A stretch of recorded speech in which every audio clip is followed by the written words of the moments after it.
અંતિમ વર્ષો દરમિયાન કરેલ રોબિન્સવિલેના વિતરણના અદ્ભુત અને યાદગાર પ્રસંગો સાંભળીએ આ પ્રવચનમાં.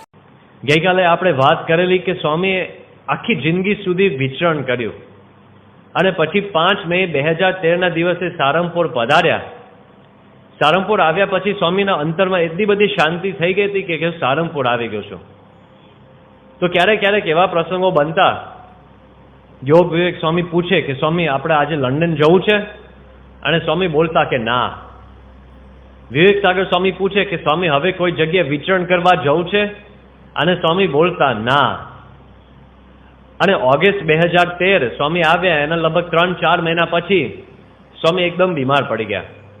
મહાન સ્વામી, ઈશ્વર સ્વામી, બધા સદગુરુ સંતો સ્વામીને મુલાકાત લેવા માટે સારંગપુર પધાર્યા અને એકદમ ગંભીર બીમારી હતી.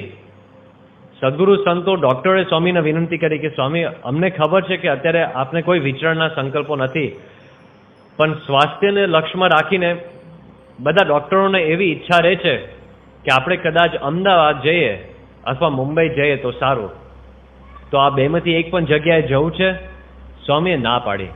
સ્વામીએ કહ્યું કે ના, હવે મારે ક્યાંય પણ જવાના સંકલ્પો નથી. તમારા કોઈ પણ સારવાર કરવી હોય તો સારંગપુરમાં રહીને મારી બધી સારવાર કરો. અને તે વખતે સદગુરુ સંતોના હસ્તે એક પત્ર લખાયો અને એમાં એવા શબ્દ મૂક્યા છે કે સ્વામીએ ભારપૂર્વક વારંવાર કહ્યું છે કે હવે મારે સારંગપુરમાં જ રહેવું છે અને હવે બીજે ક્યાંય જવું નથી, અને જે કંઈ સારવાર થાય સારંગપુરમાં કરો. આ સ્વામીનો એક પ્રતિજ્ઞા હતી કે હવે મારે સારંગપુરમાં રહેવાનું છે. સારંગપુર આવતા પહેલા પણ સ્વામીએ કહ્યું કે હવે જઈશું તો સદૈવ સારંગપુરસ્ય રમ્ય સુમંદિરે અક્ષરધામ અતુલે. રહીશું તો હવે અખંડ સારંગપુરમાં રહીશું. 2013માં ફરી સ્વામીએ પત્ર લખાવીને કહેવડાવ્યું કે હવે રહેવાનું છે તો સારંગપુરમાં જ. અને બરાબર 1 વર્ષ પછી સ્વામી ઉપડ્યા રોબિન્સવિલ જવા માટે. અને શું કહેવું હવે, મોટા પુરુષને કોઈ ધણીને કોઈ ધણી હોય? આખો પ્રસંગ કેવી રીતે બને છે આપણે આ 4 લક્ષણો જુદા જુદા પ્રસંગો ના આધારે સમજવા જઈશું. સ્વામી જ્યારે સારંગપુરમાં હતા ઓગસ્ટ 2013 પછી સ્વામી થોડાક સ્વસ્થ થયા. તો સ્વામી આગળ રોબિન્સવિલની જુદી જુદી વાતો થાય, પણ સ્વામીને એકે વાતમાં રસ નહીં. ક્યાં સુધી રસ નહીં? તો ઈશ્વરચરણ સ્વામી 2013ના અંતે અમેરિકા ગયા હતા અને ત્યાં જગતીપીઠનું પૂજન એ આખી વિધિ સંપન્ન કરીને પછી પાછા પધાર્યા હતા. સારંગપુર આવ્યા એટલે વિવેક સાગર સ્વામીએ બાપાને વાત કરી કે બાપા, ઈશ્વરચરણ સ્વામી અમેરિકામાં ડંકો વગાડીને આવ્યો છે અને અક્ષરધામનો હવે આપણે જગતીપીઠનું પૂજન થઈ ગયું છે. બાપા રિપોર્ટ સાંભળવો છે? બાપા કે ના. એટલે વિવેક સાગર સ્વામી થોડા મૂંઝાયા કે બાપા આપણે તો પહેલાના જમાનામાં ખામડા જેવા ગામડામાં મંદિર કરતા હોઈએ ને, તોય તમે 5 મિટિંગ કરતા કે જમીન ક્યાંથી લઈશું ને કોણ કોણ હરિભક્ત છે ને કોના કોના ભાગ છે, અને જમીન લેવડાવ્યા પછી તો કયા કયા બાંધકામના નકશા તમે જોતા હતા, અને મંદિર થઈ જાય પછી તો ઉત્સવના મિટિંગમાં તમે બેઠા, અને ઉત્સવ આખો સમય પૂરો થાય પછી તમે ફરી મિટિંગમાં બેસો કે હવે આ મંદિરમાં કેવી રીતે કાર્યભાર આગળ ચાલશે. ખામડા જેવા સાવ ગામડાનું હરિમંદિર હોય તોય તમે એટલી બધી મિટિંગો કરતા. આ તો અક્ષરધામની વાત છે બાપા. આખી સંસ્થાનો સૌથી મોટો પ્રોજેક્ટ છે ઇતિહાસમાં, એટલું મોટું કામ છે, તો આપણે રિપોર્ટ સાંભળીએ? બાપા કે ના. શું કરવું? વિવેક સાગર સ્વામીથી રહેવાયું નહીં એટલે એમને સામેથી ખુરશી મૂકી અને કીધું ઈશ્વર સ્વામી તમે બેસીને વાત કરો. ભલે એ ના પાડે પણ તમે તો બાપાને વાત સંભળાવો. એટલે ઈશ્વર સ્વામી હસતા હસતા બેસી ગયા અને ઈશ્વરચરણ સ્વામી વાત કરે અને બાપા એમની સામું જોયે. પછી બાપાએ જોયું કે ઈશ્વરચરણ સ્વામીની પાછળ જમીન ઉપર પરમાનંદ સ્વામી રિપોર્ટ લખતા હતા. તો ઈશ્વર સ્વામી જે બોલતા એ પરમાનંદ સ્વામી ઝડપથી બધું લખતા હતા. તો બાપા ખુરશીમાંથી થોડા ઊંચા થયા અને ઈશ્વર સ્વામીથી પાછળ પરમાનંદ સ્વામીને જોવા માંડ્યા. એટલે શું, ઈશ્વર સ્વામીને કોઈ ધ્યાન નહીં, અને એમ જોતા જોતા એક સંત રૂમમાંથી પસાર થયા તો બાપા એમની સામું જોવા માંડ્યા. શું બતાવે છે? Conscious disinterest. જાણીને ધ્યાન નથી આપતા. ઈશ્વર સ્વામીએ બધી વાત કરી પણ બાપાએ કોઈ રિસ્પોન્સ આપ્યો નહીં. એકવાર એવો પ્રસંગ બન્યો હતો કે મિટિંગમાં બાપાના ખોરામાં ઓશિકું મૂકીને અક્ષરધામના મોટા નકશા મૂકી દીધા અને ઈશ્વરચરણ સ્વામી, હર્ષદભાઈ ચાવડા, બીજા બધા વડીલ સંતો બધું સમજાવતા હતા કે સ્વામી આ પ્રમાણે બધું બાંધકામ છે અને આ પ્રમાણે બધું નકશીકામ છે. સ્વામી કશું બોલે નહીં. નકશા લઈ લીધા સ્વામીના ખોરામાંથી. વિવેક સાગર સ્વામી કીધું કે હજી થોડું રાખો. વિવેક સાગર સ્વામી પૂછ્યું બાપા શેની વાત થાય છે તમને ખબર છે? બાપા ક્યાંક મંદિરની વાત થાય છે. કંઈક મંદિરની વાત થાય છે. બધા જોયું કે હવે અમે ક્યારના કલાકથી બોલ કરીએ છીએ કે રોબિન્સવિલ અક્ષરધામ અક્ષરધામ અક્ષરધામ આટલું મોટું કામ હોય અને સ્વામીને જાણે કોઈ ધ્યાન જ નહીં, કોઈ રસ જ નહીં, એવી રીતે વર્તતા. કોઈને ખબર ના પડે કે આ લીલાનું રહસ્ય શું છે. પણ પછી ધીમે ધીમે સ્વામીની તબિયત વધારે ને વધારે સારી થતી ગઈ. એટલે સ્વામી રૂમમાં કસરત કરે, જુદી જુદી કસરત કરે, હાથની કસરત, પગની કસરત. એમાં એક કસરત તે વખતે ઉમેરાયેલી આરતી કરવાની. આખી આરતી સ્વામી રૂમમાં બેઠા બેઠા ઉતારે અને સ્પેશિયલ સ્વામીએ કહ્યું કે એ પ્રમાણે એક આરતી લાવો જેથી કરીને એકલા હાથે બધી આરતી ઉતારી શકે, કોઈ સેવકની સહાયની જરૂર ના પડે. અને સ્વામીને ખબર હતી, બીજા કોઈને તે વખતે ખ્યાલ નહોતો કે આ જ આરતી મારી સાથે રોબિન્સવિલ જશે અને મારે ત્યાં આખી આરતી ઉતારવાની છે. પણ સ્વામીએ એટલો બધો દાખલો કર્યો. જેમ અત્યારે ઓલિમ્પિક્સ ચાલે છે તો ઓલિમ્પિકમાં જતા પહેલા એને તાલીમ લેવી પડે ને, સખત તાલીમ લે, કસરત કરે ત્યારે એનું શરીર કસાય, ત્યારે એ કામ કરી શકે. એમ સ્વામીએ 94 વર્ષની ઉંમરે રૂમમાં બેઠા બેઠા ઓલિમ્પિક ટ્રેનિંગ લેતા હતા. એક એમના મનમાં ક્લિયર હતું કે આપણે જવું છે. તો પછી ધીમે ધીમે બધાને ખબર પડી કે સ્વામી જે કંઈક કરે છે ને એ કંઈક હવે નવા ઉત્સાહથી કરે છે. સ્વામી કશું બોલે નહીં. એટલે એકવાર સંતોએ રજૂઆત કરી કે સ્વામી રોબિન્સવિલમાં પ્રતિષ્ઠા આવે છે ઓગસ્ટ મહિનામાં, હજી તો 3-4 મહિના છે, બાપા જવું છે? અને પહેલાના જમાનામાં થોડા મહિના પહેલા સ્વામી તો ના જ પાડતા હતા. સ્વામી આ વખતે કહ્યું કે હા જવું છે. એટલે બધા ઉત્સાહમાં આવી ગયા. પણ થોડુંક ટેસ્ટ કરવું પડે ને કે સ્વામી શું બોલે છે. એટલે પછી બીજા સંતે પૂછ્યું કે સ્વામી લંડન જવું છે? સ્વામી કે હા લંડને જવું છે. પછી વિવેક સાગર સ્વામી તો બાપા ગામડે વિચરણ કરવા જવું છે? બાપા કે ગામડે વિચરણ કરવા જવું છે. એટલે બધાને લાગ્યું કે આ તો ખાલી જનરલ ઉત્સાહ છે, કે રોબિન્સવિલ માટે વિશેષ પ્રેમ છે એવું નથી, પણ આ તો જનરલ સ્વામીનો ઉત્સાહ વધવા માંડ્યો છે. શરીર સારું થયું છે એટલે વિચરણ ચાલુ કરીએ. પણ હવે સમય પસાર થયો. રોબિન્સવિલની જે વાત રૂમમાં થાય સ્વામીના મુખ ઉપર દેખાય કે કંઈક આનંદ જુદો આવે છે. એટલે બધાને લાગ્યું કે સ્વામીને જવાની ઈચ્છા છે. બીજા સેવક સંતો, નાના સંતો પૂછે તો સ્વામી હા પણ પાડે. પણ હવે નિર્ણયનો સમય આવ્યો કે જો સ્વામીને ખરેખર જવું હોય ને તો પૂર્વ તૈયારી કરવી પડે. એટલે ઈશ્વરચંદ સ્વામી, મહાન સ્વામી પધાર્યા. સદગુરુ સંતોએ બાપાને વિનંતી કરી, પ્રશ્ન પૂછ્યો કે બાપા આપને અમેરિકા જવાની ઈચ્છા હોય તો તમે ખાસ અમને અગાઉથી જણાવજો, કારણ કે એના માટે તો ઘણી બધી તૈયારી કરવી પડે. ત્યાં તૈયારી કરવી પડે, પ્લેનની તૈયારી કરવી પડે, એની વ્યવસ્થા બધી કરવી પડે. આપણે જાણીએ છીએ આ તો અહીંથી સભા છૂટી થાય અને રિક્ષા લેવી હોય તો રિક્ષાની આખી લાઈન હોય, પણ અહીંથી અમેરિકા જવું હોય સભા પછી તો પ્લેનને કઈ લાઈન નથી. પ્લેન લેવો તો અઘરું કામ છે. બાપે કીધું કે હા જવું છે. એટલે લગભગ જૂન મહિનામાં જાહેરાત થઈ ગઈ અને એક સાથે વાયુ વેગે એટલો બધો મોટો આમ હુવાપો જાગી ગયો કે સ્વામી અમેરિકા આવવાના છે, સ્વામી અમેરિકા આવવાના છે. અને તે વખતે ત્યાગ વલ્લભ સ્વામીએ પોતે વર્ણન કર્યું. ત્યાગ સ્વામી કહેતા હતા કે હું અમેરિકામાં વિચરણમાં હતો અને અક્ષરધામ રોબિન્સવિલ માટે ઘણા બધા હરિભક્તોને વાત કરવાની હોય કે તમે યજ્ઞમાં જોડાઓ, યજ્ઞની સેવા કરો. એટલે હરિભક્ત કહે કે સ્વામી હવે અત્યારે તો કેવું છે, મંદી છે, આમ છે, તેમ છે, બાના કાઢતા. અને જે ક્ષણે સમાચાર મળે કે સ્વામી આવવાના છે, સામેથી બધા હરિભક્તો સેવા લખાવા આવતા કે સ્વામી અમારે યજ્ઞની સેવા લખાવી છે, યજ્ઞમાં બેસવું છે, અમારા લાભ લેવો છે. અને એટલી બધી યજ્ઞની સેવા આવી ગઈ તો પછી આપણી પાસે કોઈ જગ્યા જ નહીં યજ્ઞ મંડપમાં. એટલે પછી આપણે લોકો પાસેથી સેવા લેતા ને કહેતા કે યજ્ઞનું પુણ્ય તમને મળી જશે પણ બેસવાનો લાભ નહીં મળે, કારણ કે હવે યજમાનના સ્થાનો જ નથી રહ્યા. અને પહેલા તો કોઈ હરિભક્ત રહેવાના નહોતા. હવે તો 75 કિલોમીટરના રેડિયસમાં કોઈ ઉતારો ના મળે. હજારો હરિભક્તો નામ નોંધાય કે અમારે જવું છે, અમારે જવું છે. અને હજી તો સ્વામીને આવવાનું બાકી છે અને પ્લેન લેવાનું બાકી હતું. આ બાજુ સંતો હરિભક્તોએ બધી તૈયારી કરી નાખી. પણ હવે પ્લેન લેવાનો મોટો પ્રશ્ન હતો. એ પ્લેન કેવી રીતે આપણને મળ્યું? જુદા જુદા સંતોને સોંપ્યું હતું કે તમે તપાસ કરો. હવે આખી દુનિયામાં પ્લેન ભાડે આપે એવી તો કેટલાક કિંચિત સંસ્થાઓ છે, આંગળીના વેડે ઘણા એવી એટલી. તો પછી લોકો સંસ્થાને ફોન કરે કોઈ યુવક દ્વારા અને વાત કરે. વાત મોટા ભાગે કેવી હોય કે જો અમારા ઓગસ્ટ મહિનાના શરૂઆતના 15 દિવસોમાં પ્લેનની જરૂર છે, તમારી પાસે પ્લેન છે તે વખતે? અને પેલા બોલે કે હા.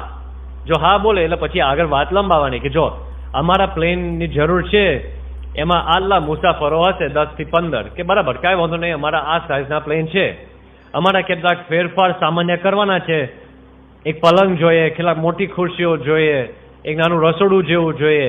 આ પ્રમાણે વ્યવસ્થા થાય એમ છે કે હા, એ પ્રમાણે અમારી પાસે એવા પ્લેન છે અને આ દિવસ દરમિયાન તમને મળશે. બરાબર છે. બીજી ત્રીજી વાત કરે પછી આપણે કહીએ કે જો આ પ્લેન અમારા માટે છે ને, પણ અમારા માટે નથી, અમારા ગુરુ માટે છે. તો પેલા સંસ્થાવાળા કહે કે તમારે જેના માટે લેવો હોય એવો અમારે કોઈ નિસ્બત નથી કે ના, પણ અમારા ગુરુ છે ને 94 વર્ષની ઉંમરવાળા છે. એટલે પેલો આંચકો આવે. પેલા સંસ્થાવાળા આપણને થોડીક સલાહ આપે કે જો તમારા ગુરુને 94 વર્ષની ઉંમર હોય ને તો અમારી ઈચ્છા એવી છે કે તમારે હવામાન મુસાફરી ન કરાવી, કારણ કે આમ જ કેટલાક જોખમ હોય, એર પ્રેશરના પ્રશ્ન થાય તો તમારા ગુરુ ઉપર જ ખોટો ભીડો પડે. અને પછી આપણને બીજાના ઉદાહરણો પણ આપતા કે પોપ હતા, અત્યારના નહીં પણ જે પહેલા રિટાયર થયેલા એ પોપ બેનેડિક્ટ હતા, લગભગ એનું નામ બેનેડિક્ટ કે અત્યારનું નામ બેનેડિક્ટ મને યાદ નહીં, પણ જે જૂના પોપ હતા એમને વાત કરી કે હવે મને 82-83 વર્ષની ઉંમર હતી અને ડૉક્ટરે કીધું કે હવે તમે કંઈ વિમાનમાં મુસાફરી નહીં કરી શકો. તો એમને તો સદંતર બંધ કરી નાખ્યો. સ્વાસ્થ્યને લક્ષ્યમાં રાખીને વિચરણ કરવું જોઈએ.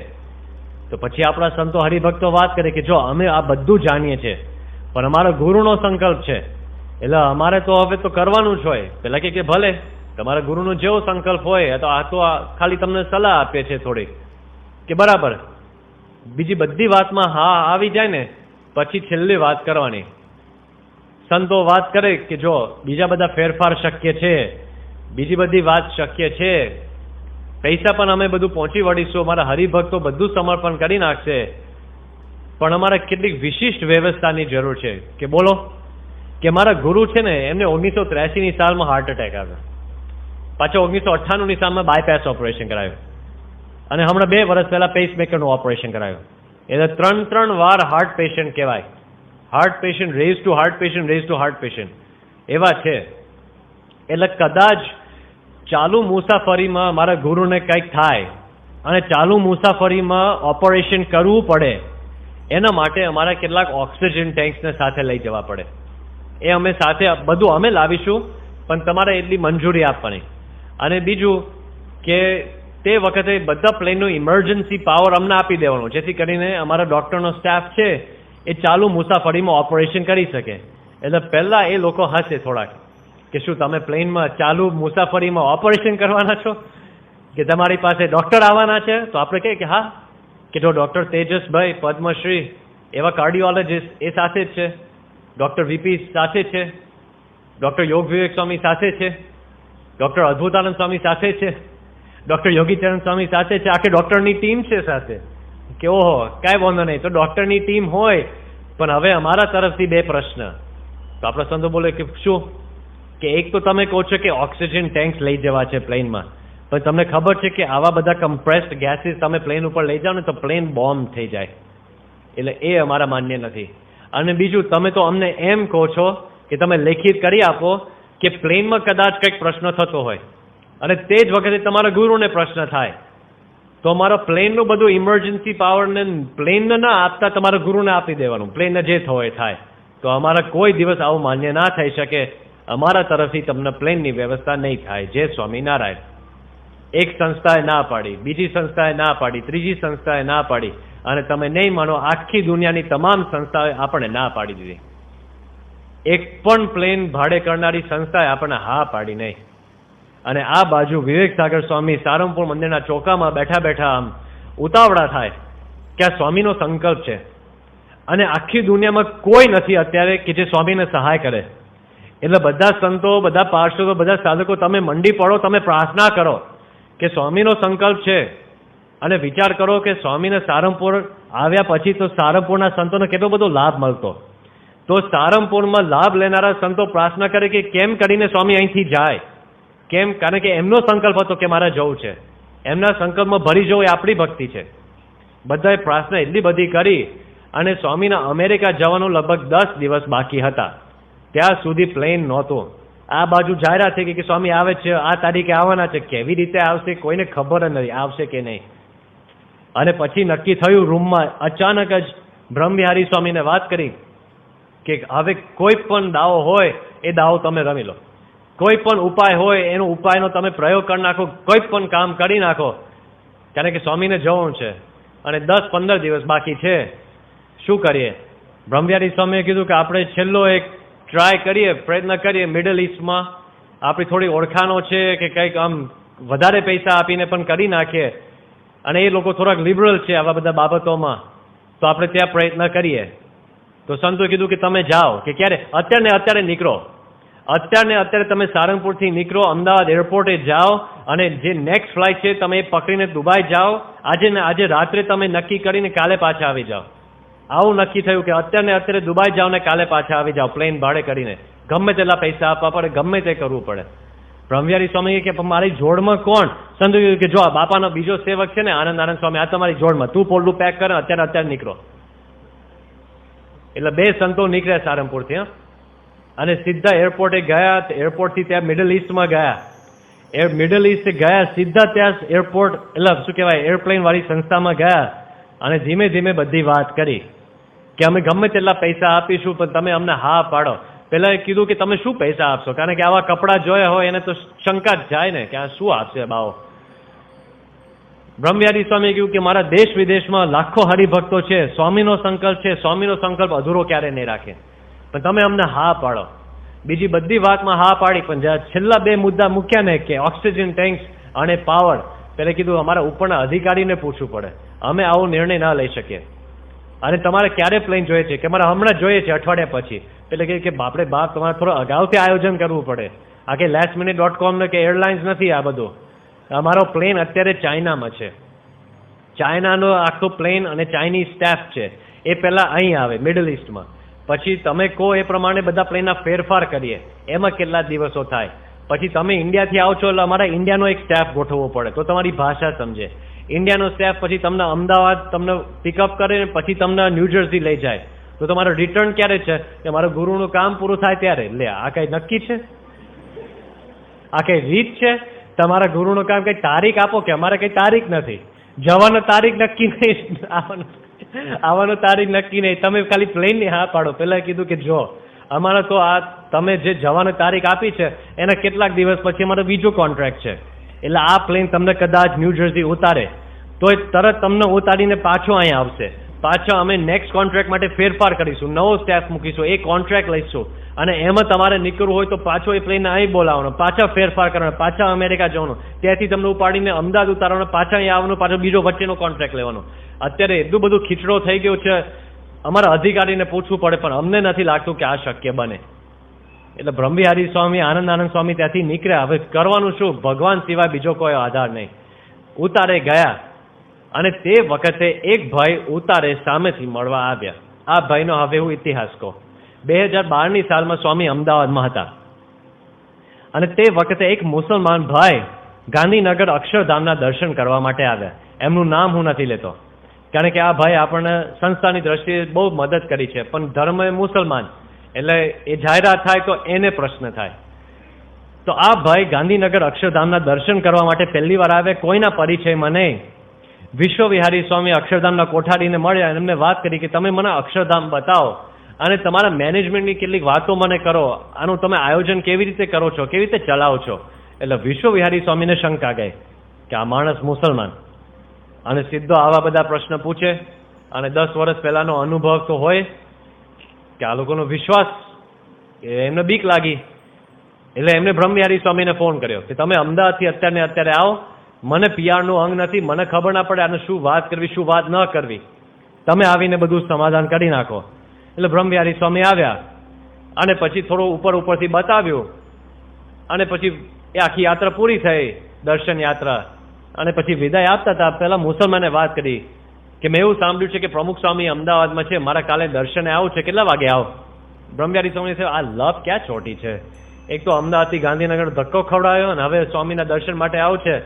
એટલે એમને વાત કરી કે જો સ્વામીના દર્શન માટે કોઈ સમય નિશ્ચિત નથી, ગમે ત્યારે દર્શન આપે, તો તમારે સવારના 6 વાગે હાજર રહેવું પડે, પછી તો ગમે ત્યારે દર્શન આપે. અને સ્વામીના દર્શન કરવા માટે તો કેટલા બધા નિયમો છે, તમારે સવારે આવી જવું પડે, સ્નાન કરીને આવવું પડે, એટલે કેટલા બધા નિયમો મૂકી દીધા. બ્રહ્મવિહારી સ્વામીના મનમાં હતું કે આટલું બધું કહી દીધું તો નહીં આવે. અને બીજે દિવસે સવારે બ્રહ્મવિહારી સ્વામી સ્નાન કરતા હતા, ત્યાં એક યુવક આવીને વાત કરી કે એક મુસલમાન ભાઈ તમારું નામ લઈને આવે છે, અને કહે છે કે તમે બ્રહ્મવિહારી સ્વામીને ખાસ કહેજો કે હું સ્નાન કરીને આવ્યો છું અને નવા કપડાં પહેરીને પાછો આવ્યો છું. બ્રહ્મવિહારી સ્વામીને થયું કે આ માણસ છે કોણ? હવે જો અત્યારે દુનિયામાં કેવું છે, કોઈકનું નામ હોય તો નામથી, કેવળ નામથી પરિચય ના મળી જાય, પણ નામ અને એનું મુખ બે જોયું હોય, એનું ફેસ, તો પછી આપણે ગૂગલ ઉપર સર્ચ કરી શકીએ. ધારો કે કોઈકનું નામ રમેશભાઈ હોય અને તમે કહો કે હું ભુજથી રમેશભાઈ આવ્યો છું અને તમે ગૂગલમાં ટાઈપ કરો તો ભુજમાં તો 1,00,000 રમેશભાઈ નીકળે, પણ ફેસ એકવાર જોયો હોય તો ખબર પડે કે આ જ રમેશભાઈ છે. એમ બ્રહ્મવિહારી સ્વામી કે જો આ ભાઈનું નામ આ છે અને કોમન મુસલમાન નામ છે, પણ હવે મેં ફેસ જોઈ લીધું છે એટલે તમે ગૂગલ સર્ચ કરો. ગૂગલ સર્ચ કર્યું અને ખબર પડી કે આ માણસ કેટલો મોટો છે. આખા મિડલ ઇસ્ટ દેશોના ફોરેન ઇન્વેસ્ટમેન્ટ પોર્ટફોલિયો જે ઇન્વેસ્ટમેન્ટ થાય છે બીજા દેશોથી, એ લગભગ $600 અબજ પોર્ટફોલિયોનો મેનેજર આ ભાઈ છે. બ્રહ્મવિહારી સ્વામીને થયું કે અમે તો આને ગોળ ગોળ ફેરવતા હતા અને આટલો મોટો માણસ નીકળ્યો, $600 અબજ બધું હેન્ડલિંગ આ ભાઈ કરે છે. સ્વામીએ સ્નાન કરીને એમની પાસે ગયા, થોડી વાતો કરી, કીધું કે સ્વામી આવવાના છે અને બાપાની દયાથી બાપા વહેલા પધાર્યા હતા. એ દિવસે 8, 8:30 વાગે પધાર્યા હશે. દૂરથી આ મુસલમાનને દર્શન થયા. બ્રહ્મવિહારી સ્વામીએ થોડો કે ભાઈનો પરિચય કરાવ્યો. સ્વામી રૂમમાં ગયા, બીજા બધા હરિભક્તો વિખરાઈ ગયા અને આ ભાઈ અમદાવાદ મંદિરની પાછળ એકલા બેઠા બેઠા રડે. એટલે બ્રહ્મવિહારી સ્વામીને થયું કોકે આને કંઈક કહ્યું છે કે આને ધક્કો વાગ્યો છે, કંઈક થયું હશે લાગે છે.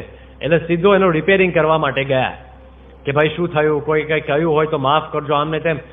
તો પેલો તો રડતો રડતો વાત કરી કે સ્વામી હું તમને વાત કરું કે મને આજે કેવો અનુભવ થયો. બ્રહ્મવિહારી સ્વામી પૂછ્યું કે શું થયું?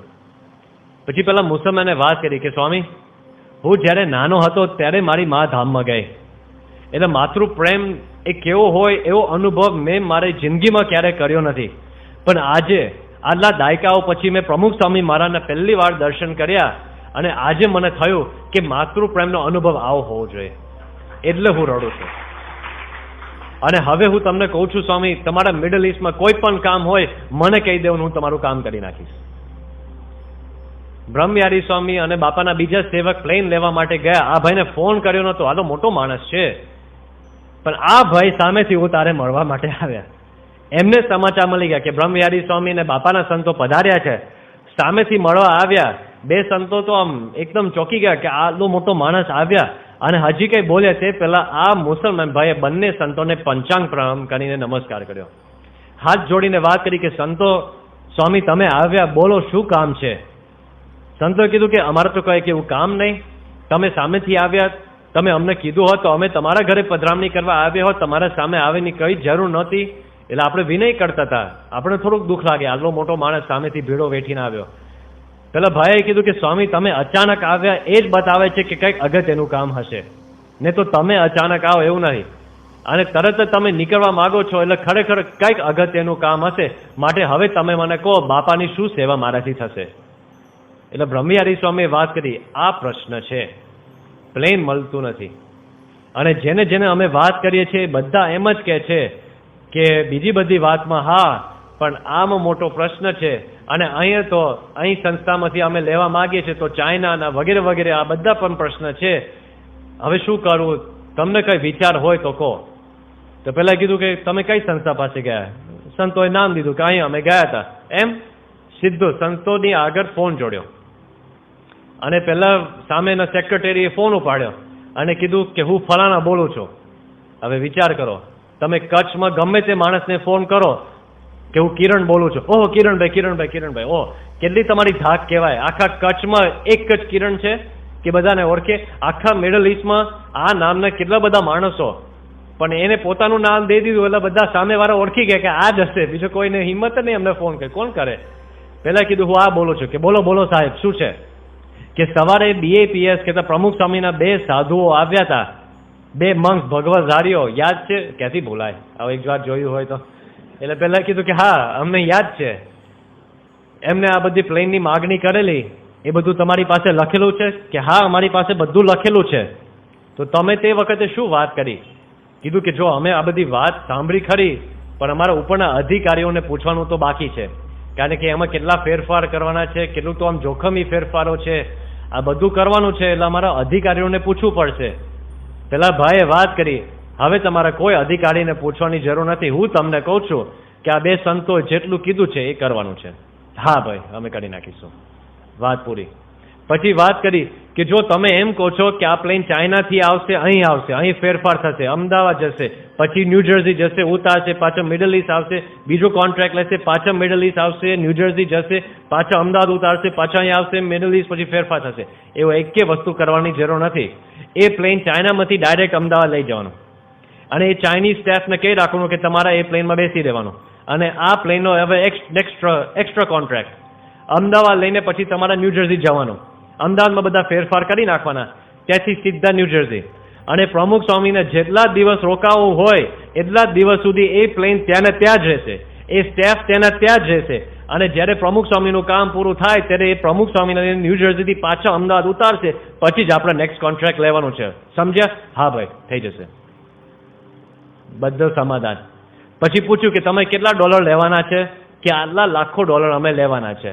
હોય જ નહીં કોઈ દિવસ. જેટલો અવશ્ય ખર્ચ હોય એટલું લઈ લેવાનો, બાકીનો બધો ખર્ચ કાપી નાખો. લાખો ડોલરનો ભાવ એમને ઘટાડી દીધો. પછી એમને કીધું કે આ પ્લેન તમે કોના માટે કરો છો એ તમને ખબર છે? પહેલા કીધું કે હા, પ્રમુખ સ્વામી મહારાજ આવું એમનું નામ છે. તો પેલો મુસલમાન ભાઈએ કીધું કે પ્રમુખ સ્વામી મહારાજ તો એમનું નામ છે, પણ તમે સમજો કે આ પુરુષ કેવા છે? આ પુરુષ રાજાધિરાજ પુરુષ છે. એટલે આખા પ્લેનમાં બધી રાજાશાહી જેવી વ્યવસ્થા હોવી જોઈએ. જો જરાય પણ કાચપ હશે તો મારી સાથે તમારા ડીલિંગ રહેશે, કાંઈ કાચપ નહીં હોય. અને પ્રમુખ સ્વામી મહારાજ માટે છેલ્લે મિનિટે જે પ્લેનની વ્યવસ્થા થઈ, એક મુસલમાન માણસે બધી વ્યવસ્થા કરી આપી. હરિલીલામૃતમાં લખ્યું છે કે પક્કા પૂરા જે પરધર્મી હોય, જેને જીતી ન શકે જ કોઈ, જે તે શિષ્ય થઈ પય કરે પ્રણામ, એ તો ખરું ઈશ્વરનું કામ. આ ભગવાનનું કામ થઈ ગયું. અને એ પ્લેન આવ્યું. આ બાજુ સ્વામી સારંગપુરમાં હતા અને પ્લેન મળી ગયું ને, એટલામાં બધાનો આનંદનો પાર ના રહ્યો. સંતો સ્વામીની આગળ રમૂજ કરતા હતા રૂમમાં. સ્વામીનું નક્કી જ હતું કે સારંગપુરથી અમદાવાદ જવાનું. અને રમૂજમાં વાત નીકળી કે સ્વામી આપણે અમદાવાદ જઈએ કે ગાંધીનગર જઈએ? સ્વામી ગાંધીનગર જઈ આવે. હવે અમદાવાદમાં બધી વ્યવસ્થા પણ થઈ ગઈ હતી. એટલે આવ સ્વામી તો બોલ્યા, એટલે પછી થોડું વારવું પડે ને. એટલે નારાયણ મુનિ સ્વામીએ વાત કરી કે આ યોગ વિવેક વાત કરે છે સ્વામી, એ તો ખાલી રમૂજમાં વાત કરે છે, પણ અમદાવાદમાં બધી વ્યવસ્થા થઈ ગઈ છે. એટલે પછી યોગ વિવેક સ્વામીએ કહ્યું કે એ તો બરાબર છે, પણ બાપા જો આપની ઈચ્છા હોય તો આપણે ગાંધીનગરનું કરીએ. એવું નથી કે અમદાવાદમાં વ્યવસ્થા થઈ ગઈ એટલે બીજે ના થાય. અમે તમારા કંઈ હોશિયારા કરવા નથી માગતા, એમનો ભાવ. બાપા કીધું કે ગાંધીનગર જવું છે. એટલે ત્યાં બાપાની આગળ જ વિશ્વવિહારી સ્વામીને ફોન કર્યો કે બાપા કહે છે કે ગાંધીનગર આવું છે. તો વિશ્વવિહારી સ્વામીએ કે ના પાડો, અમદાવાદમાં હું અત્યારે બધી વ્યવસ્થા કરવા બેઠો છું અને હું અત્યારે અમદાવાદમાં બધો ઉતારો તૈયાર કરું છું, તો ગાંધીનગરમાં ક્યારે બધું તૈયાર થાય? 2-4 દિવસમાં આવવાનું હોય તો બધું ધડાધડી બધું કામ થશે. સ્વામીને કીધું, પણ સ્વામીએ 2 વાર કીધું છે કે ગાંધીનગર જવું છે, કે કાંઈ વાંધો નહીં. એટલે પછી બધું શિફ્ટ કરવાનું ગાંધીનગર. અને સ્વામી સારંગપુરથી ગાંધીનગર ગયા. શ્રાવણ મહિનાનું વિચરણ, જેમ બધા સંતો શ્રાવણ મહિનાનું વિચરણ કરે એમ બાપાએ કીધું કે હું સારંગપુર રહેવાનું છે, પણ સારંગપુરના સંત ખરા એટલે એમને શ્રાવણ મહિનાનું ક્યારેક વિચરણ કરવું પડે. તો શ્રાવણ મહિનાની શરૂઆતમાં સ્વામી ગાંધીનગર ગયા. અને પછી એક ભાઈની ઈચ્છા હતી, મોટા નેતા, કે સ્વામીના દર્શન મારા કરવા છે પ્લેનમાં જતા. એટલે સ્વામીના પ્લેન ઉપર ચડવાનું હતું અમદાવાદ એરપોર્ટ ઉપર, પણ એ બધું ક્લોઝ હતું. પણ આ નેતા માટે બધી વ્યવસ્થા કરવાની, એ નિમિત્તે બધા હરિભક્તને પણ એરપોર્ટ ઉપર દર્શન થઈ ગયા. નેતા તો ખાલી નિમિત્ત બની ગયા. અને સ્વામી ગયા પ્લેન ઉપર અને બધાને એટલો બધો આનંદ હતો. સ્વામીનું બધું પ્લેન ઉપડ્યું અને સ્વામી જતા હતા રસ્તા ઉપર. સ્વામીએ સામેથી કહ્યું કે ભૂખ લાગી છે, ખાવાનું હોય તો લાવો. હવે લગભગ 1.5 વર્ષ સુધી સ્વામીએ ક્યારે પણ એવી વાત નહોતી કરી કે મારે ખાવું છે. સ્વામીએ સામેથી વાત કરી કે ખાવાનું હોય તો લાવો. એક સેવક સંતે કીધું કે હું લઈ આવ. એટલે પછી સ્વામીએ કહ્યું કે તમે શું લાવશો? એટલે પહેલા પાસે તો કંઈ બીજું હતું નહીં, એટલે કીધું કે સ્વામી બદામ પૂરી લાવ. સ્વામી બદામ પૂરી ખાવાની વસ્તુ છે? સ્વામી કે ખીચડી હોય તો લાવ. સામેથી ખીચડી માગી. હવે તે વખતે સ્વામી તો વર્ષો સુધી કશું જમ્યા જ નથી. છેલ્લા 3 વર્ષથી તો કશું જમ્યા જ નથી, એવું પણ આપણે કહીએ તો બરાબર છે.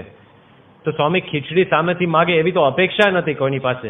એટલે સ્વામી માટે એકદમ ઢીલી પોચી ખીચડી તૈયાર નહોતી. સ્વામીનું પત્તર પણ નહોતું, એ તો પેકમાં હતું. એટલે બધા સંતો થોડાક મૂંઝાયા. એટલે બે સંતો ખીચડીનો કુકર પાસે ગયા અને જે ખીચડી સંતોએ ખાધી એ ખીચડી આખી ઠાલવી દીધી ટેબલ ઉપર, અને એમાંથી પછી કોબી, બટાકા, વટાણા, રાય એ બધું વીણી નાખ્યું. ખીચડીમાંથી વીણવાનું. આમ તો ખીચડી કરતા પહેલા બધું વીણવાનું હોય, આ તો ખીચડી થયા પછી બધું વીણી નાખવાનું. અને બાકી તો ખાલી દાળ અને ચોખા બાકી રહે, થોડું ક્રશ કર્યું અને પણ પછી મૂકવું ક્યાં? સ્વામીને પીરસવામાં શેમાં? હવે આ પ્લેનનો સ્ટાફ ચાઇનીઝ સ્ટાફ, કારણ કે ચાઇનાથી ભેગા આવેલા, એટલે બે ભાષા સમજે, ચાઇનીઝ અને અંગ્રેજી. એટલે આનંદ સ્વામી એ ન્યુયોર્કમાં જન્મેલા, યોગ વિવેક સ્વામી લંડનમાં જન્મેલા. બેને થોડો ગર્વ હતો કે અમે અંગ્રેજી ભાષી ખરા, એટલે અમે આ ભાઈ સાથે અંગ્રેજીમાં વાત કરીશું એટલે વ્યવહાર ચાલશે.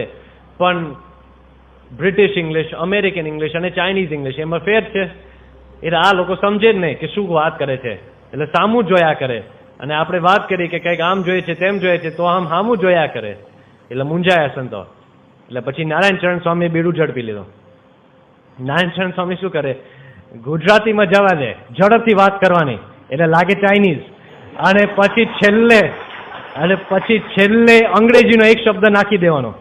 એટલે નારાયણ ચરણ સ્વામીએ વાત કરી પેલા ચાઇનીઝના માણસને કે અમારે અત્યારે પ્રમુખ સ્વામી મને જમાડવા માટે એક વસ્તુ જોઈએ છે, માટે તમે ગમે તેમ કેટેગરી લઈ લો ગ્લાસ. એટલે પેલો સાંભળે ગ્લાસ, એટલે પછી યુઝ એન્ડ થ્રો નો ગ્લાસ લઈને આવ્યા. આવી રીતે 35,000 ફૂટ હાઈટની ઉપર તો સડકે તો ચાલતો.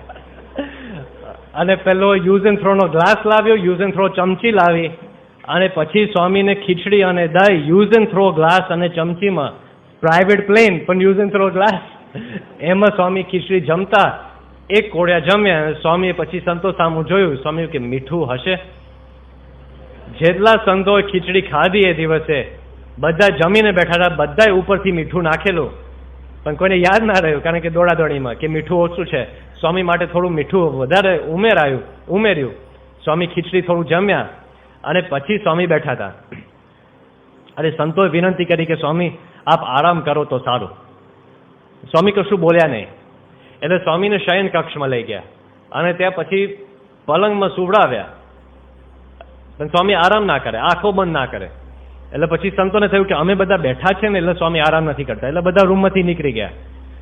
અને બીજા સેવક હતા આનંદાનંદ સ્વામી, એ લગભગ 2-5 મિનિટ પછી અંદર ખાલી ડોક્યું કર્યું કે સ્વામી સૂઈ ગયા છે કે નહીં, પણ સ્વામી તો જાગતા જ. એટલે ધીમેથી સ્વામી પાસે જઈને વાત કરી કે સ્વામી કંઈક પ્રશ્ન છે, કંઈક જોઈએ છે. ત્યારે સ્વામીએ પ્રશ્ન પૂછ્યો. સ્વામીએ કીધું કે જો આપણે મંદિરમાંથી નીકળ્યા અને આ વિમાન ઉપડ્યું એ મુહૂર્ત પ્રમાણે હતું કે શું? આનંદ સ્વામીએ કહ્યું કે બાપા આપણે અમદાવાદ મંદિરમાંથી નીકળ્યા અને આ વિમાન ઉપડ્યું એ બંને મુહૂર્ત પ્રમાણે હતું. આ વચનામૃતમાં શુકમુનિ સ્વામીનો છેલ્લો પ્રશ્ન છે કે કોનો ધર્મ દ્રઢ રહે? મહારાજે કીધું કે નાના મોટા તમામ વચન ઉપર જેને ખટક રહે ને સમજવું કે એના જીવનમાં ધર્મ દ્રઢ હશે. આ નિયમ એટલો નાનો છે, જેમને ભગવાનમાં પરિપૂર્ણ શ્રદ્ધા ન હોય એ આવો નિયમ પાડી ના શકે. બાપાએ આ વાત સાંભળી ત્યારે શાંતિ થઈ અને આરામ કર્યો. પછી પ્લેન અટક્યું બેલ્જિયમમાં અને રિફ્યુલિંગનું કામ ચાલતું. સ્વામી બારીમાંથી જોતા હતા અને સ્વામી કીધું કે આપણે આવી ગયા. એટલે સંતોએ કીધું કે ના સ્વામી, હજી તો આપણે વચ્ચે આવ્યા છે, હજી તો આપણે ફરી ઉપડીશું અને પછી અમેરિકા જવાનું છે. સ્વામી 2 મિનિટ સુધી કશું બોલ્યા નહીં. 2 મિનિટ પછી સ્વામી ફરી પ્રશ્ન પૂછ્યો કે આપણે આવી ગયા? કે ના સ્વામી, હજી તો આપણે ઉપડવાનું બાકી છે, જઈશું તો ન્યુયોર્ક પહોંચીશું, ન્યૂજર્સી પહોંચીશું. તો પછી ત્રીજી વાર સ્વામીએ પ્રશ્ન પૂછ્યો કે આપણે ક્યારે નીકળવાના છે? એટલે સંતોએ કીધું કે સ્વામી આ રિફ્યુલિંગ ચાલે છે અત્યારે, રિફ્યુલિંગનું પૂરું થશે પછી આપણે ઉપડીશું. સ્વામીએ ચોથી વાર પૂછ્યું. સ્વામી કીધું આપણે ક્યારે ઉપડવાના છે? આમ અધીરા થઈ ગયા. એટલે સંતોએ બારીમાંથી બતાવ્યું કે જો આ ટ્રક છે ને મોટી, આ ટ્રક આ પ્લેનમાં અત્યારે ફ્યુઅલ પૂરે છે. આ ટ્રક તમને જ્યારે નહીં દેખાય ને ત્યારે સમજવું કે હવે ઉપડવાની તૈયારી છે. સ્વામીએ કીધું કે ઉપડો જલ્દી. અને સ્વામીને એટલું બધું ઉતાવળ હતી. સ્વામી બેલ્જિયમથી નીકળ્યા અને લગભગ 10:39 સમયે, ઓગસ્ટ મહિના 10:39 સમયે ન્યુયોર્ક એરપોર્ટે ઉતર્યા. ત્યાંથી રોબિન્સવિલ ન્યૂજર્સી ગયા લગભગ 12:30-1 વાગ્યા હતા. હવે 12:30-1 વાગ્યા હોય, કોણ હાજર હોય? પણ તો સ્વામીના દર્શન માટે આટલા વર્ષો, 7 વર્ષ પછી સ્વામી અમેરિકા પધારતા હતા. હજારો હરિભક્તો હતા. લગભગ 7,000 હરિભક્તો ત્યાં દર્શન માટે આખી રાત રાહ જોતા હતા. સ્વામીએ બધાને ખૂબ દર્શનનું સુખ આપ્યું. હવે તે વખતે જાહેરાત કરેલી જ હતી કે સ્વામી અમેરિકા રોકાવાના છે, બહુ તો 10-15 દિવસ રોકાશે, વધારે રોકાવાના નથી. એટલે શરીરનો એક નિયમ છે, જેટ લેગનો નિયમ. જેટ લેગ એટલે શું? આપણે ટાઈમ ઝોનમાં પાછળ જેમ જેમ જઈએ એમ આપણને જેટ લેગ લાગે, એમ દિવસ રાતમાં ફેરફાર થઈ જાય ને. અને એમ નિયમ છે કે તમે 2 કલાક પાછળ જાઓ તો 2 દિવસ સેટિંગમાં જાય, 8 કલાક પાછળ જાઓ તો 8 દિવસ સેટિંગમાં થાય. આ તો સીધો 12 કલાકનો કૂદકો. આપણી રાત એટલે ત્યાંનો દિવસ, ત્યાંની રાત એટલે આપણો દિવસ. એટલે 12 કલાક પાછળ જવાનું એટલે 12 દિવસ સેટિંગમાં જાય. અને એ તો યુવાન હોય એને. એટલે સંતો ડોક્ટરોએ વિચાર કર્યો કે સ્વામીને તો 94 વર્ષની ઉંમર છે, આપણે સેટિંગ કરીએ એમાં બીમાર થાય તો, અને માંડ સેટિંગ કર્યું હોય એમાં પાછું ઇન્ડિયા આવવાનું તો પાછો ફરી બીજા 15-20 દિવસ સેટિંગમાં જાય અને એમાં બીમાર થાય તો એના કરતાં સેટિંગ નથી કરવું. હરિભક્તોની તૈયારી હોવી જોઈએ કે સ્વામી અડધી રાત્રે દર્શન આપે રોજ અને દિવસે સૂએ તો પણ તમારે તૈયારી હોવી જોઈએ. હરિભક્તો કીધું કે અમે બધી રીતે તૈયાર છે, 24 કલાક અમે જાગીશું પણ સ્વામીના દર્શન થવા જોઈએ. એટલે આ પ્રમાણે તૈયારી કરીને બધા હરિભક્તો બેઠા હતા. અને બીજે દિવસે સ્વામી રાતે લગભગ 2 વાગે સૂઈ ગયા. સવારના 7 વાગે સ્વામી પહેલા જાગ્યા પથારીમાં કે ચલો દર્શને. આપણે ગઈકાલે વચનામૃત વાંચ્યું, ઇન્દ્રિય અંતઃકરણના ભાવને દાબીને વર્તે. જેટ લેગ ગમે તે હોય ને, ગમે તેટલો મોટો શૂરવીર હોય, બળવાન હોય, યુવાન હોય, બધાને લાગે જ. 94 વર્ષની ઉંમરે સ્વામીએ 5 કલાક આરામ કર્યો ન કર્યો, જાગ્યા કે ચલો દર્શને. બીજા બધાને જેટ લેગ લાગેલો. એટલે સેવક સંતોએ કીધું કે સ્વામી આપણે થોડો આરામ કરીએ, કે ના ચાલો. સ્વામીએ લગભગ 15 દિવસ ત્યાં લાભ આપ્યો. એક પણ દિવસ એવો નથી કે સ્વામીએ એના દર્શનના ટાઈમમાં કંઈક વિચિત્રતા આવી હોય કે કંઈક જેટ લેગનો અનુભવ હરિભક્તને થયો હોય. રોજ કેટલાક તો 2 વાર, કેટલીક વાર તો 3 કે 4 વાર પણ દિવસમાં દર્શન આપતા હતા, બધું સુખ આપતા. હવે આપણે ધર્મની વાત કરી, મુહૂર્ત જેવે પણ નાના ધર્મનું પૂછ્યું, જ્ઞાન અને વૈરાગ્યનું શું? સ્વામીએ જે વાત કરી, આપણે જોયું કે સ્વામીની ક્રિયાઓ બધી કેવી હતી. રોબિન્સવિલમાં કોઈ રસ જ નહીં. મંદિરના નકશા હોય તો કંઈક મંદિરની વાત થાય છે, કોઈક રોબિન્સવિલની વાત કાઢે તો સ્વામી બીજે જોવે, કોઈ રસ નહીં. પણ હવે રોબિન્સવિલ ગયા, હવે ત્યાં કેવો રસ લે છે. સ્વામીને મંદિર પાસે લઈ ગયા અને મંદિર આખું એવું છે કે મંદિરની અંદર મંદિર, જેથી કરીને શિયાળાની અંદર પણ તમે મંદિરની બહાર ખોતરની બધું જોઈ શકો. એટલે બોક્સની અંદર મંદિર, પણ એ બોક્સ પાછો આખો ખોતરની વાળો, એ રાજા મહેલ જેવું લાગે. એટલે પછી બાપાને પહેલી વાર અંદર લઈ ગયા અને શ્રીજી સ્વરૂપ સ્વામી ભક્તિનંદન સ્વામી બાપાના જમણી બાજુ ઊભા હતા અને બધું સમજાવતા હતા કે બાપા આ પ્રકારનું મંદિરનું કામ છે, નીચે ગજેન્દ્ર પીઠિકા છે. સ્વામી ગજેન્દ્ર પીઠિકાની વાત સાંભળી સ્વામીએ કીધું કે આટલો નાનો હાથી હોય, આટલું ભારે મંદિરનું વજન ખમી શકશે? એટલે પછી સંતો વિચારમાં પડી ગયા કે હવે આનું ગણતરી અમે કરી નથી, હવે કેટલા ઘન ફૂટનું વજન આમને તેમ. એટલે એકબીજા સામું જોતા હતા. પછી સ્વામી સામું જોયું ને સ્વામી હસતા હતા. ત્યારે ખબર પડી કે સ્વામી રમૂજ કરે છે, આ જોક્સ કરતા હતા. સ્વામીને દૂરથી બધું બતાવતા હતા અને સ્વામી કીધું કે આ શું છે? કે શું સ્વામી? કે આ લાલ વાયર લબડે છે એ શું છે? એટલે બાજુમાં એક સંત હતા, નીલકંઠ સેવા સ્વામી, એમને વાત કરી કે બાપા આ વાયર એના માટે છે, મંદિરની ઉપર અત્યારે સફાઈનું કામ છે એટલે મશીન ઉપર ચાલે છે, એટલે આનું પ્લગ છે. બાપા કીધું કે પ્રતિષ્ઠા પહેલા નીકળી જશે? કે હા બાપા બધું નીકળી જશે. પછી સ્વામીને બધું બતાવતા ગયા. પછી સંતોને વાત કરી કે સ્વામી આપણે ગ્રુપ ફોટો પાડીએ. અક્ષરધામમાં બાંધકામ કરનારા જેટલા સંતો છે, જેટલા ટીમના સંતો છે, સ્થાનિક સંતો સાથે આપણે એક ફોટો પાડીએ. તો સ્વામીની ખુરશી ઊંધી ફેરવી અને બધું ફોટાની તૈયારી. સ્વામી અહીં નહીં. કેમ સ્વામી અહીં નહીં? સ્વામી કે લાલ વાયર આ ફોટોમાં આવશે, હજી કાઢ્યો નથી, એટલે બીજી બાજુ લઈ જાઓ. આટલો ઝીનો રસ કે આ લાલ વાયર ના હોવો જોઈએ. સ્વામીને એક વાર ગાડીમાં બેસાડીને આખા સાઇટ ઉપર પરીક્ષણ કરવા માટે લઈ ગયા. તે વખતે સ્વામીની આગળ ગાડીમાં યજ્ઞવલ્લભ સ્વામી, કનુભાઈ હતા અને સ્વામીના ખોળામાં અક્ષરધામના નકશા હતા. જે નકશા આગળ સ્વામી કેવું કે કંઈક મંદિરના છે, એ જ નકશા ફરી સ્વામીની આગળ હતા. અને સ્વામી પૂછતા જાય કે આનું શું છે, આનું શું છે. એમાં સંતોએ વાત કરી કે સ્વામી અહીંનો કાયદો એવો છે કે એક તળાવ કરવો પડે જેમાં જળનો સંગ્રહ કરીએ, કારણ કે આપણને સરકારનું પાણી પર્યાપ્ત પ્રમાણમાં નથી મળતું, તો કદાચ કંઈક આગ લાગી જાય તો જળનો સંગ્રહ હોવો જોઈએ, તો કંઈ આગને આપણે ઓળવી શકીએ. એટલે આ બાજુ આપણે એક તળાવ કરીશું. સ્વામીએ જોયું, નકશામાં જોયું છે, સ્વામીને બહુ ગમ્યું નહીં. આલો મોટો તળાવ એક બાજુ હોય, આખું એલોવેશન, આખી શોભા બગાડે. એટલે સ્વામીએ પૂછ્યું એક બે વાર, પણ સંતોએ વાત કરી કે સ્વામી આ તો સરકારનો કાયદો છે, શું કરીએ? એટલે સ્વામીએ પ્રશ્ન પૂછ્યો. સ્વામી કે સરકારનો કાયદો એક્ઝેક્ટ શું છે કે એક તળાવ કરવો કે આલો જળનો સંગ્રહ કરવો? એને શું લેવા દેવા છે? એને પાણી જોઈએ છે કે એક તળાવ જોઈએ છે? એટલે પછી સંતો વિચારમાં પડી ગયા કે આમ તો નિયમ તો એવો છે કે આલો જળનો સંગ્રહ હોવો જોઈએ, આટલું પાણી ઓન સાઇટ હોવું જોઈએ. એટલે સ્વામીએ કહ્યું કે અત્યારે તમારા નકશા પ્રમાણે એક તળાવ છે, તમે 2 કરી નાખો એટલે સિમેટ્રિકલ લાગશે, એટલે આપણી શોભા સચવાઈ જશે. બધા કહ્યું કે સ્વામી શું તમારો નિર્ણય? પછી સ્વામી નકશા ઉપર આંગળી ફેરવતા હતા, આટલી જ આંગળી ફેરવતા હતા. પણ નકશાના માપ હોય ને નીચે, તમે આખી વિશ્વનો નકશો લઈને બેસો અને આટલું કરો તો એમાં તો આખું ગુજરાત આવી જાય, રાઈટ? એટલે આખો રોબિન્સવિલનો નકશો હતો, મુખ્ય તો અક્ષરધામ અને થોડોક સાઈડના. એટલે સ્વામી આમ કરતા હતા. એટલે સ્વામીએ પૂછ્યું કે આ જમીન કોની છે? આ જમીન કોની છે? એટલે નજીકથી જોયું સંતોએ. એટલે સંતોએ વાત કરી કે સ્વામી એ તો રસ્તાની બીજી બાજુની જમીન છે, આપણી પાસે ઓલરેડી લગભગ 150 એકર જેટલી જમીન છે, 150 એકર જમીન છે આપણી પાસે, અને આ તો કંઈક સરકારની જમીન છે, એમાં તો કાંઈ નથી, જંગલ જેવું છે. સ્વામીએ કીધું કે એ જમીન પણ તમે લઈ લેજો.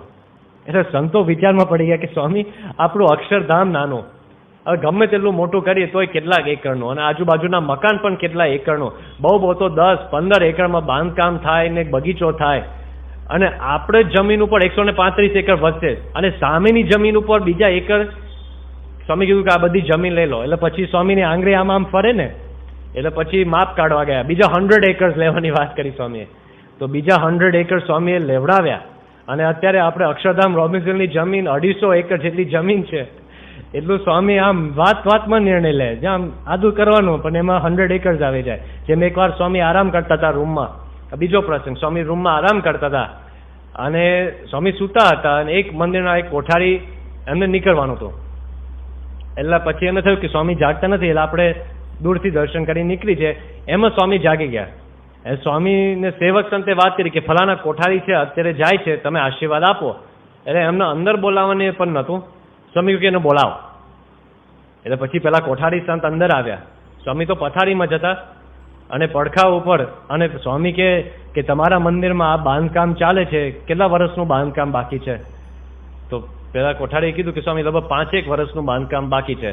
સ્વામી કીધું કે 3 વર્ષમાં પૂરું કરી નાખજો. એમ કહીને સ્વામી આંખો બંધ કરીને પાછા ઘસઘસાટ સુઈ ગયા. સ્વામી અડધી મિનિટ સુધી જાગ્યા, પણ પેલા કોઠારીના 2 વર્ષ કાપી નાખ્યા એમને. એટલે સ્વામીનું કામ આવો, આટલું આંગળી ફેરવવાનું. એમ તો ત્યારના સંતોને 100 એકર લેવાના અને સાચવવાના. સ્વામી કેટલો બધો રસ લીધો. મારા કહેવાનો ભાવ એ છે કે જ્યારે અહીં હતા કોઈ રસ નહીં, રોબિન્સવિલ ગયા સંપૂર્ણ રસ, એક વાતમાં પ્રશ્ન પૂછે, સમાધાન કરે, નિર્ણયો સામેથી આપે, નિર્ણયોની વાત સામેથી કરે, જમીન લેવડાવે, ત્યાં સુધીનો બધો રસ. અને લગભગ 15-20 દિવસ ત્યારે પાછા સારંગપુર આવ્યા. એ સારંગપુર આવ્યા, શ્રાવણ અમાસનો દિવસ હતો, અમાસની તિથિ, એ દિવસથી સ્વામી અંતર્ધાન થયા. એ દિવસ સુધી સ્વામીએ કોઈ દિવસ રોબિન્સવિલ શબ્દ બોલ્યા નથી. વિચાર કરો. શ્રીજી મહારાજે અંત્યના 14મા વચનામૃતમાં વાત કરી છે કે કોઈ નિર્વાસનિક પુરુષ હોય એનું લક્ષણ શું છે. નિર્વાસનિક હોય એ આપણને કેવી રીતે ખબર પડે? ત્યારે મહારાજે દ્રષ્ટાંત આપ્યું. મહારાજે કહ્યું કે તીર અને કમાન્ય, એટલે તીર અને ધનુષ્ય હોય. આપણે ધનુષના પણચ ઉપર તીર મૂકીએ અને જેટલી દોડી ખેંચે એટલી દોડી ટટ્ટાર રહે, પણ જે ક્ષણે આપણે દોડી જરાય ઢીલી મૂકી દઈએ ને તો તરત જ બધું ઢીલું થઈ જાય છે. આ દ્રષ્ટાંત આપીને મહારાજે કહ્યું કે નિર્વાસનિક પુરુષ કેવો હોય? જ્યારે એમને આજ્ઞા હોય ત્યારે પ્રવૃત્તિમાં જોડાય અને એટલું બધું ફૂલ જોડાઈ જાય, પણ જે ક્ષણે કામ પૂરું થાય, પરમેશ્વરની આજ્ઞા થાય, મૂકી દે તો સંપૂર્ણ નિવૃત્તિ. આ સ્વામીના જીવનમાં દેખાય છે. આ એમનું અનાસક્તિનું લક્ષણ છે. આ એમનું જ્ઞાન, આ એમનું વૈરાગ્ય આપણને સ્પષ્ટ દેખાય છે કે આટલા બધા કર્મ કરવા છતાં પણ અનાસક્ત રહ્યા છે. બીજા બધા વૈરાગ્ય તો આપણને દેખાય છે કે સ્વામી ઓછું જમે છે, ઓછું બોલે છે, પણ કર્મ જ નથી કરતા. જે નરેન્દ્ર મોદીએ વાત કરી એમના અંતિમ પ્રવચનમાં કે આદર્શ કર્મયોગીનું સ્વરૂપમાં પ્રમુખ સ્વામી મહારાજે દર્શન દીધા. અને અમેરિકાના રાષ્ટ્રપતિની ચૂંટણીમાં ઉભા રહેલા હિલરી ક્લિન્ટને પણ આ વાતનો ઉલ્લેખ કર્યો. વિચાર કરો, એમને કેવી રીતે ખબર પડી હશે, પણ એમના પતિ બિલે વાત કરી હશે, એનાથી એને ખ્યાલ આવ્યો હશે કે પ્રમુખ સ્વામી મહારાજ આદર્શ કર્મયોગી છે, કર્મ કરે છે છતાં કર્મનો લેપ ક્યારે થતો નથી. આ સ્વામીના જીવનમાં જ્ઞાન અને વૈરાગ્ય દેખાય છે. બીજું શું જ્ઞાન દેખાય છે કે સ્વામી આટલું બધું કર્યું છે છતાં પણ સ્વામી કેટલા દીન ભાવે બધું વર્ત્યું છે. આ આખો પ્રસંગ બન્યો શેના માટે બન્યો એનો વિચાર કરીએ આપણે. સ્વામીએ કીધું ઓગસ્ટ 2013 કે હવે મારે સારંગપુરની બહાર ક્યારે જવું નથી. પ્રતિજ્ઞા લઈ લીધી અને હવે 1 વર્ષ પછી સ્વામી અમેરિકા જાય એનો અર્થ શું છે? સ્વામી વચન ભંગ કર્યો. આપણા ગુરુ એ વચન પોતાનું વચન ના પાડે તો એમને વચનની કિંમત શું? આનું પણ કારણ છે. ભાગવતના પ્રથમ સ્કંદમાં ભીષ્મની સ્તુતિનો એક વિભાગ આવે છે. એમાં આખ્યાન એવું આવે છે, ટૂંકમાં આપણે જોઈએ તો ભીષ્મ જ્યારે રણ મેદાન ઉપર હણાઈને સૂતા હતા, આખું મહાભારતનું યુદ્ધ પૂરું થયું અને ઉત્તરાયણના થોડા દિવસ પહેલા કૃષ્ણ ભગવાન, યુધિષ્ઠિર બધા ભીષ્મ પિતાને મળવા માટે ગયા અને આગળ શાંતિ પર્વનો ઉપદેશ આપવાના હતા. એ પહેલા જ્યારે ભીષ્મ પિતાએ ભગવાન સામું જોયું ત્યારે ભીષ્મ પિતા બોલે છે કે આ એ જ ભગવાન છે, જે ભગવાને પ્રતિજ્ઞા લીધેલી કે હું મારા હાથમાં યુદ્ધ દરમિયાન એક શસ્ત્ર પણ નહીં લઉં, પરંતુ આ એ જ ભગવાન છે જેને મને મારવા માટે હાથમાં શસ્ત્ર લીધેલા. એટલે યુધિષ્ઠિર, અર્જુન, નારદ, વ્યાસ આ બધા હાજર હતા. બધાને થયું કે હવે આ શું બોલે છે? મોટી અવસ્થામાં અત્યારે પણ અંતકાળે ભગવાનનો દ્રોહ કરવા બેઠા છે. ત્યારે ભીષ્મએ કીધું કે એનું કારણ હું તમને કહું બધાને. એટલે બધા વિચારમાં પડી ગયા કે એનું કારણ શું?